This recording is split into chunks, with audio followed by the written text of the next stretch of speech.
Өглөөний мэнд 3 сарын 7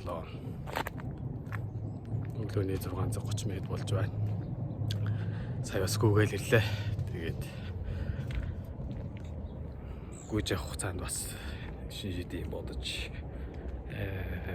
өөрийнхөө тэр тархин дотор байгаа бодлыг цэцлэхийн тулд өнөөдөр энэ бичлэгийг хийж байна. Сая бас нэг ном уншаад гэрээс гарч ирсэн. Тэгээд яг хуу би бас гүйж явахдаа нөгөө подкаст сонсоод явдаг байсан. Тэгээд сүүлийн үед тэрийгэ болоод тэр тархин дотор байгаа мэдээллүүдийг зохицуулахын тулд тархиа амраах хэрэгтэй байна. Тэр тархины тэр үйл ажиллагаа сайжруулахын тулд заваас сайн унтчих хэрэгтэй байна. Тэр тархины тэр цусан хангамжийг сайжруулахын тулд сайн гүйж, сайн дасгал хийж алхаж явах хэрэгтэй байна гэдгийг тэр номон дээрээс яг сураад тэгээд хэрэгжүүлээд явхад тодорхой хэмжээний одоо үр дүн гарч тэр нэг өдрийн ажлын ачаалал, нэг өдрийн амьдралын хэм маяг бүгд одоо сайжирч байгаа нь харагдж байна л да. Тэгээд тэр тархин дотор мэдээллүүдийг бас яг нөгөө хитргийх нөгөө хэрэгтэй хэрэггүй мэдээлэл байгаа болохоор цэцгэлийн тулд яг сайтар бодож тэр гүйж яхад мэдээллүүд ингээд орж ирж яг нөгөө ой санамжийн хувьд сонссон зүйл, нүдэрээ харсан зүйл, өдий хүртэл насалсан энэ одоо залуу одоо би чинь 32 настай шүү дээ. Тэгээд 32 нас хүртэл одоо хийсэн бүх ажил ер нь амьдралын минь хэм маягийг одоо сайтар боловсруу одоо тунгааж бодож тэндээс одоо мэдээллийг зохицуулж өөрийнхөө амьдралыг зохицуулах ёстой юмнуудыг зохицуулах ёстой мэн гэж богдуулах тиймэрхүү нэгсэндээ сувг, нэгсэндээ амьдралын тэр өдөр тутмын тэр тархин дотор бодогдсон бодлууд бүгд одоо бие рүү шилжих тэр үйл хөдлөл рүү шилжих тэр процессыг сайжруулахын тулд сайтар өөртөө тэр тэмцэхийн тулд тархиа сайтар цэнэглэж тархиныхаа тэр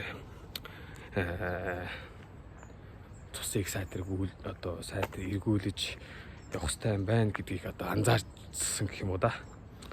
Тэгээд ингээд өөртөө тэмцэж өдөр болгон яваад байна гэсэн үг. Тэгээд яг тэрнээс яг та хэдэд хэлэхэд одоо бас нөгөө шууд ингээл гэрээсээ ингээл гүүгээл гарах, эсвэл одоо дасгал хийх гэдэг ч юм уу, эсвэл нэг ном унших гэдэг ч юм уу. Тиймэрхүү зүйл хийхэд бол мэдээж одоо тийм амар зүйл биш.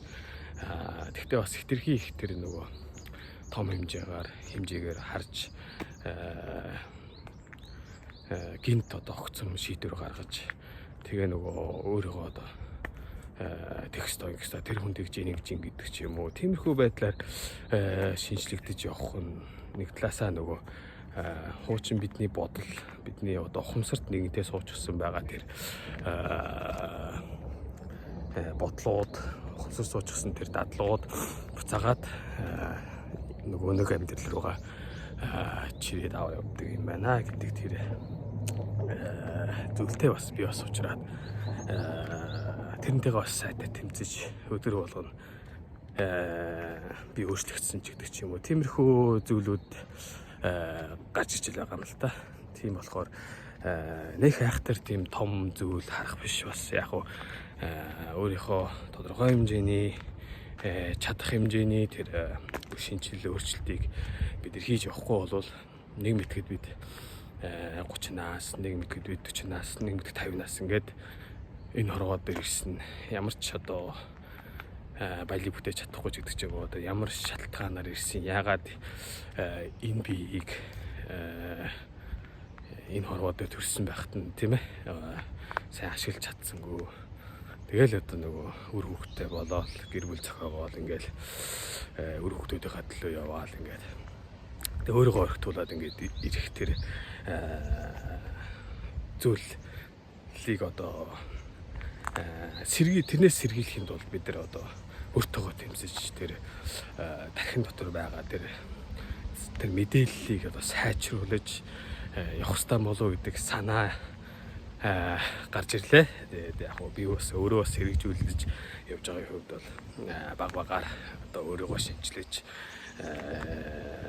бас өөрөө л устдад дүүнэртээ тэрийг хаваалцахын тулд энэ бичлэгийг хийж байна. За тэгээд бүгд амжилт хүсье. Асуух зүйл байвал асуугаарай.